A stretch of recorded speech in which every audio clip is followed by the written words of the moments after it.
show today.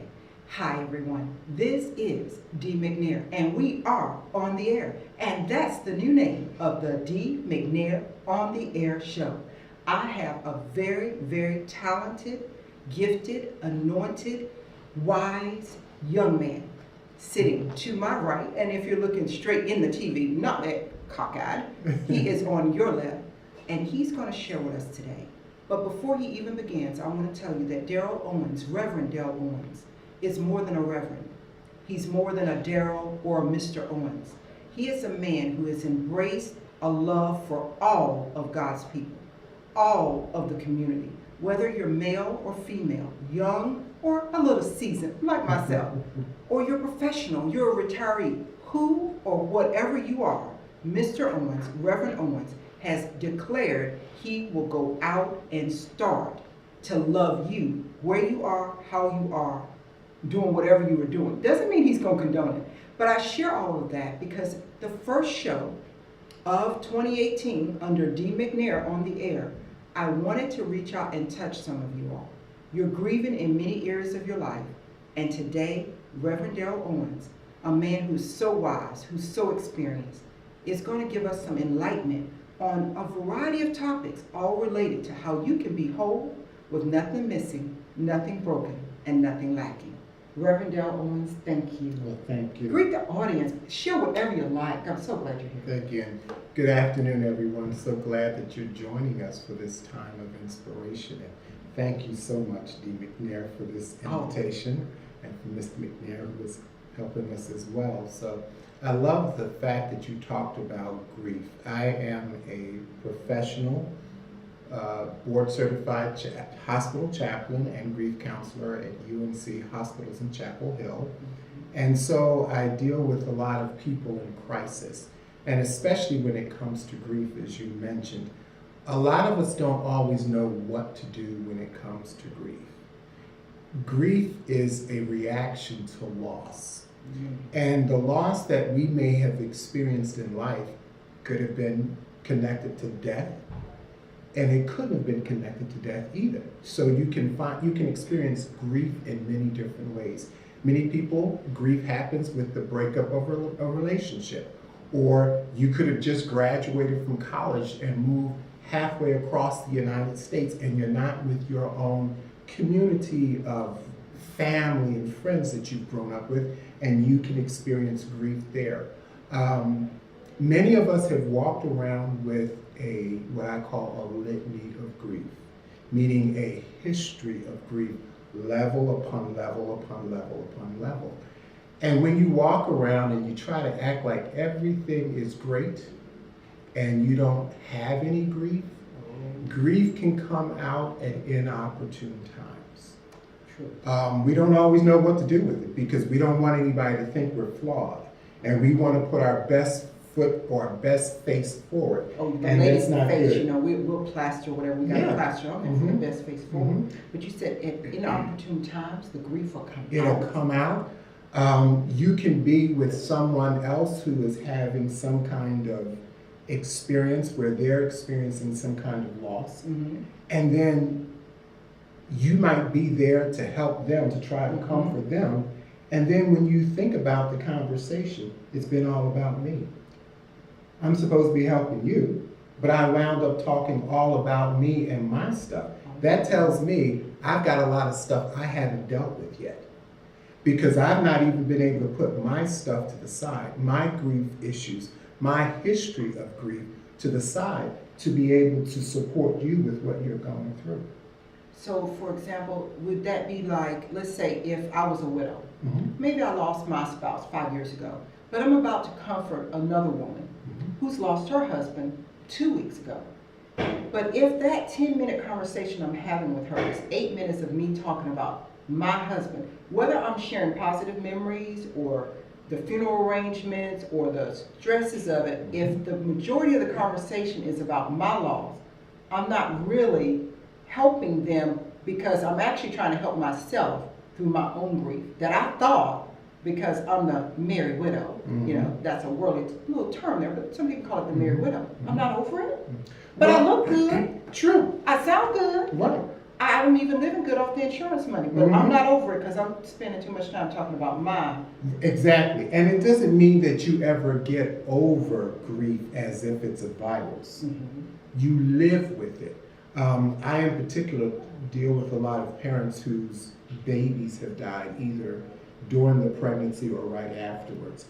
And something they've said to me is that you never get over the loss or the death. You learn to live with the pain of the death. And that's what many of us do. When that person in our life has died, yes, especially if they're Christian and we believe in the afterlife, we're very grateful that they're not suffering or going through things, but we still feel that loss because we're human beings and we've had a relationship. And the loss of that relationship is very life altering because you now have to learn to live your life without that person.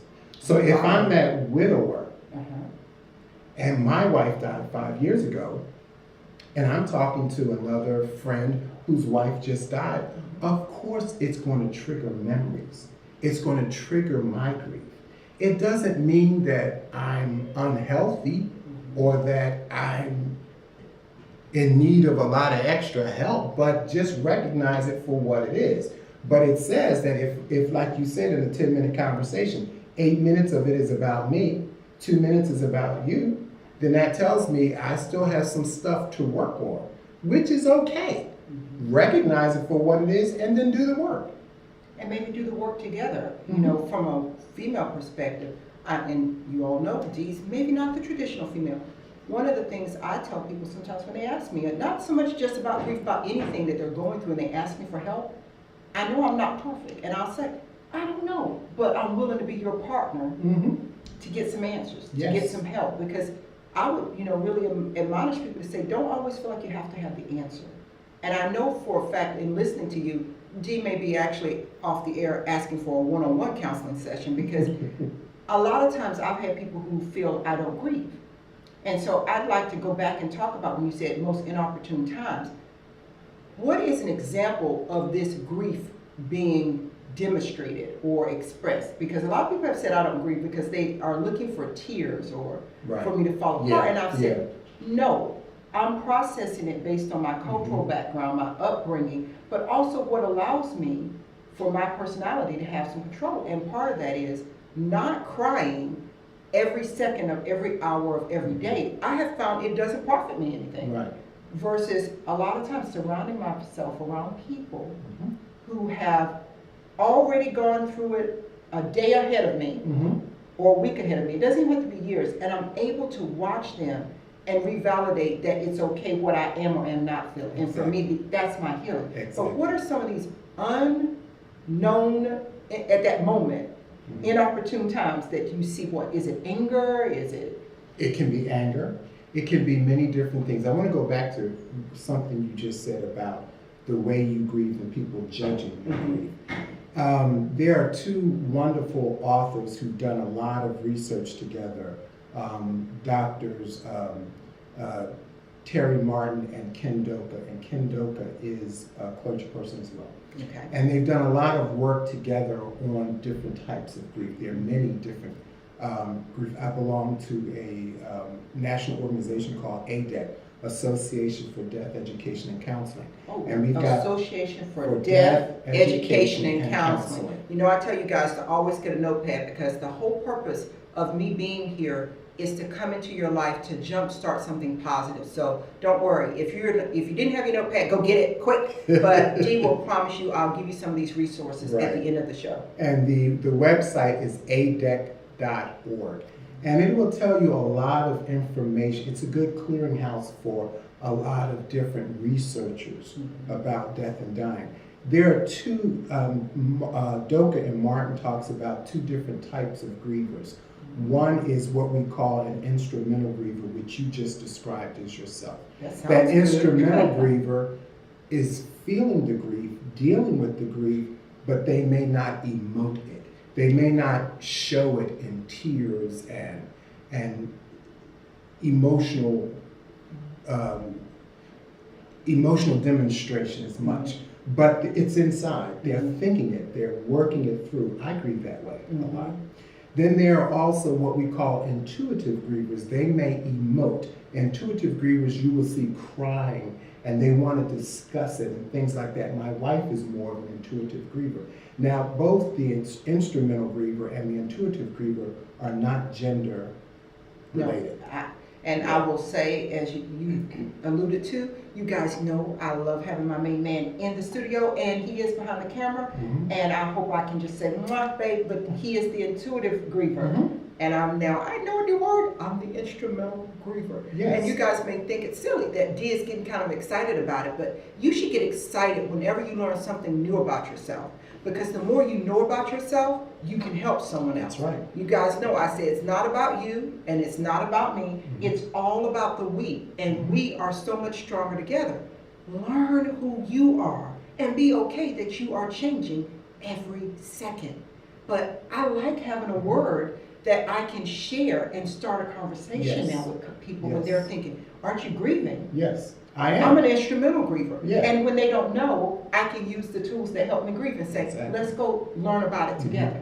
Because the thing, one of the unwise things in grief is when someone is trying to make another person who's grieving grieve just like them. That is so unfair. Amen.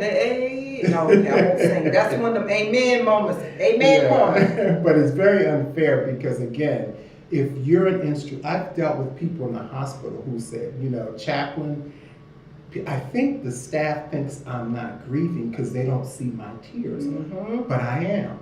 And we will have the discussion, and I'm affirming the kind of grief that they do, and affirming to them, stay the way you are. Yes. You don't need to change to fit someone else's description of what they think a good griever is. Because you can always handicap a person when it comes to their grief journey. We learn a lot of things on our grief journey. Me in particular, my wife and I lost a pregnancy. My twin brother unexpectedly died when we were both 45. Both parents have died. I've had another sibling die. Many different types of grief. But I understand how I grieve. But I also have room for other people to grieve the way they grieve because we're all different. And when I'm with families in the hospital who are experiencing a common death of a person, whomever that person is, one thing I will say to them, all of you are going to grieve the same person differently. This person is different in all of your lives, representing something different for all of you, and you will all grieve differently, even though you're the same family. Parents who grieve the loss of a child, each parent will grieve differently. Life history, their own experiences with death and dying, and just how they are as far as their own emotions. So because someone is an instrumental griever, does not make them worse than an intuitive griever, or an intuitive griever worse than an instrumental griever. We just do it differently. I feel like I've been rebuked, guys, because as an instrumental, now that I have a new word, griever, I know that for many years I struggled with the intuitive griever. Yeah. Not because I have a problem with your intuitive grieving.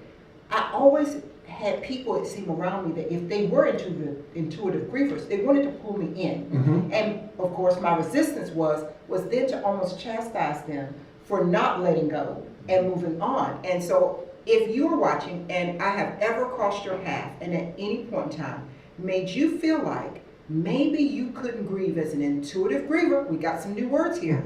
I personally want to say that Deemcnairontheair apologizes. I cross a lot of paths and I want to be a compassionate, empathetic person, but I also recognize in you saying that I know over the years I've made it hard for people who were intuitive grievers if they pushed me, because there was a loss in my family, and I remember my extended family.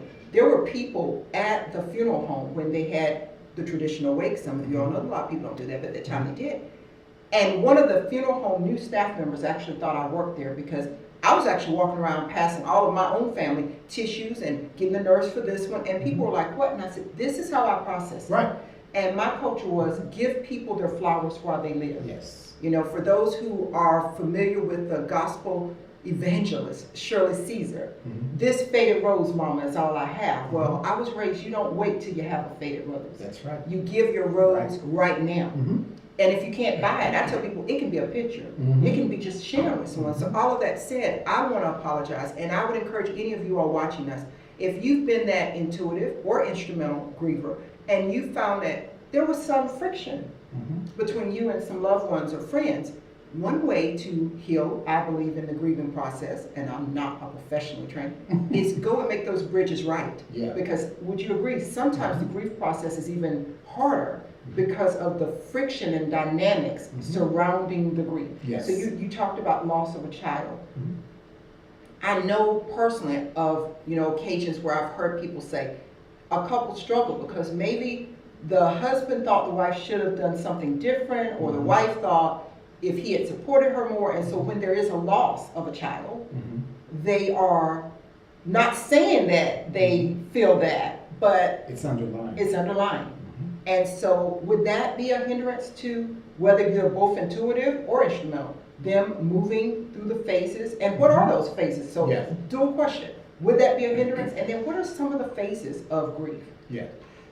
It would be a hindrance because they're both not being very open and honest with where they are. And until you are open and honest where you are, you can't move forward. That's true, guys. And you can't walk down this journey together. It used to be thought that if a couple experienced the loss of a child, that 50% of the couples would end in divorce. And that's not true. The devil is a lie. Because the divorce rates are 50%. Anyway, Oh, so good. True. Dang, you guys know that's true. So that takes care of that. Take care of that. And if the loss of a child broke up a relationship, it's not because of the death of that child. There were other circumstances going on. This just may have been the last straw. The straw that broke the camel's back. Exactly. So especially if there's a couple who's watching now and you have not felt comfortable or safe talking to each other about where you are with your grief, that's when it's good to go and talk to someone professionally. You can talk to a grief counselor, a social worker, a licensed professional counselor, a clergy person who has been trained in this. Just find someone who can help you both navigate these waters and begin to talk together and journey together. And this can be something that can be even more strengthening to your relationship because you share this loss together. I like the way you said together. Yes, and you have to do it together. You were asking about phases of grief. There are different theorists will come from different ways, but I think what most people are aware of is the shock and numbness that happens immediately. And in shock and numbness, many a times people can't take in what's going on around them. In some of the support groups, the bereavement support groups that I've helped to co-facilitate from UNC hospitals, I've had some widows there who said, I don't even remember being at my husband's funeral. Oh, I don't remember. I know I was there, but the shock of it all was so paralyzing, so to speak. And it's like they said, I know I went through it. I saw the pictures, but I don't remember being there. They were in shock through this. Shock, because their mind knew what was happening, but their heart couldn't allow them to be there to go through this yet. It was just too overwhelming. That's why sometimes when some people are getting the news that a loved one has died, they may faint. They may do many different things. Yeah, those are just normal responses. Now, one thing I do want to just sort of add on when we're talking about intuitive grievers, sometimes you will see in grief people who can't let it go because there's been some unfinished business. For instance, if a person unexpectedly died, maybe in a car accident, and maybe your last words with them were not good words. You make me sit up straight on that one, because that I think maybe makes me, in the flesh, want to validate a little bit more of when I've met intuitive grievers that I think I really clash with. Is there a time frame in which, let's say, a person should be able to go back to work? Someone loses a loved one, whomever it may be. January 1st of, I'm gonna go way back, I don't know, 1950. Mm-hmm. And here we are in 1955. They don't qualify for disability, of course, because there's no documented reason, but they still are unable to work. They're still unable to function, and people say they're just going through the grieving process. And I'm saying, no, this is where there should have been intervention on, because I tell people, I've had coworkers, colleagues, employees, friends, where they would break out crying at work 6 months after a loved one passed. To me, instrumental griever or not, that's normal.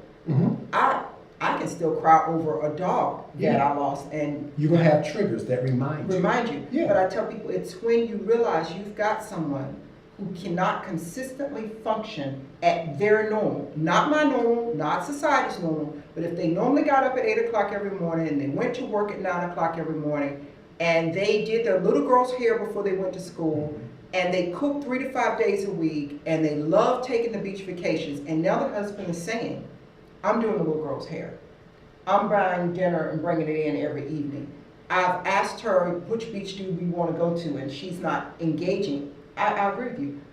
That's when I say to people, that's where professional help's needed. Yes. And we have to speak up. And on that, I'll kind of add to it. We know in the people of color communities, that's not always embraced very quickly. And there's been history because of that. Yes. History because many a times years ago, and it can happen today, you know, if you're going to someone who is not of a cultural category, Amen.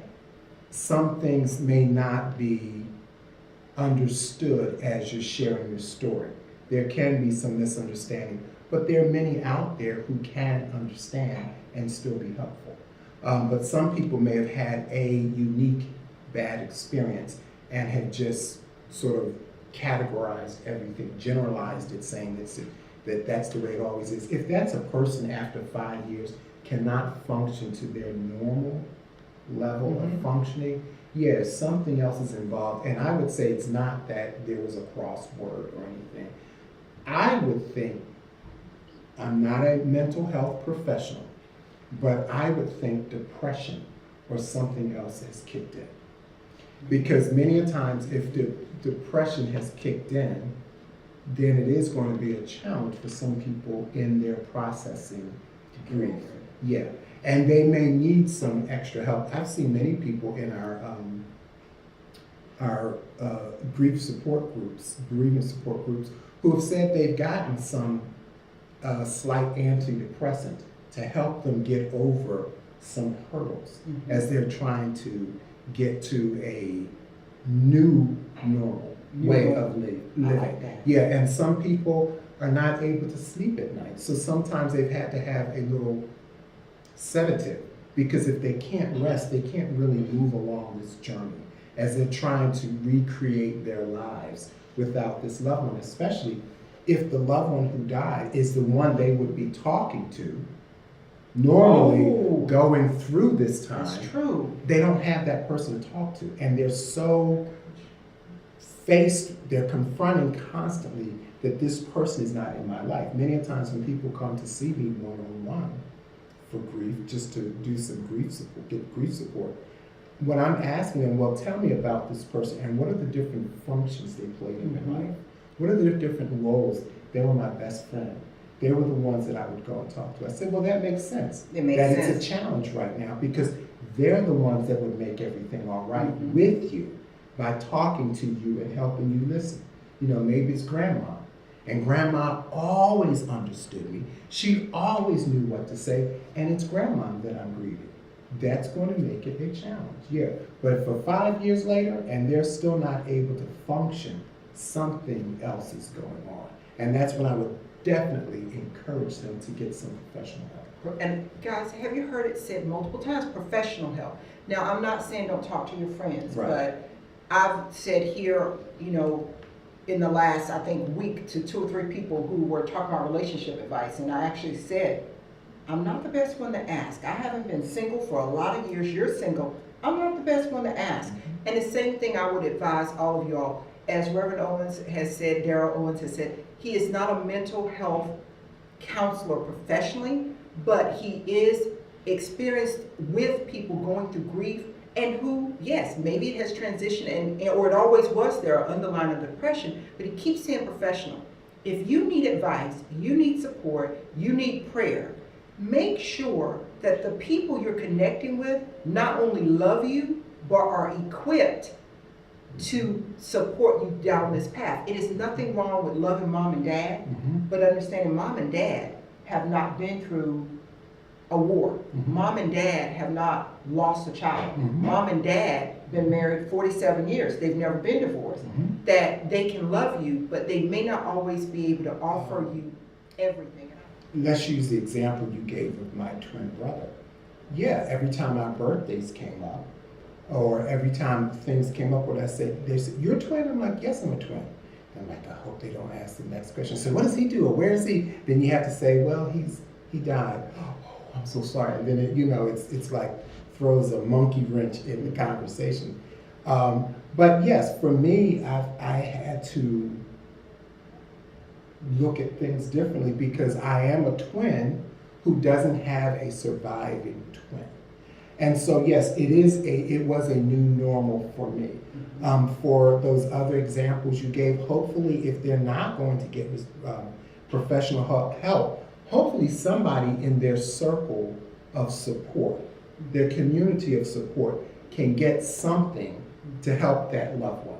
Maybe they can read something and say, this is something I learned. I've had people call me and say, my friend won't, but can you give me some pointers? Sure, I'll give you some pointers on how to talk to them. And maybe they can get to a place where they can feel safe talking to someone else who has learned more about it, who can help them see and things. Remember what Dee says? Because it's a new day. We're doing it a new way. With Reverend Darryl Owens, thank you again. Deemcnairontheair, right on the air show. So I'm gonna take it out on the air and remind you like I do. It's not about you. And it's not about me, Darryl. It is all about the we. And we are so much stronger together.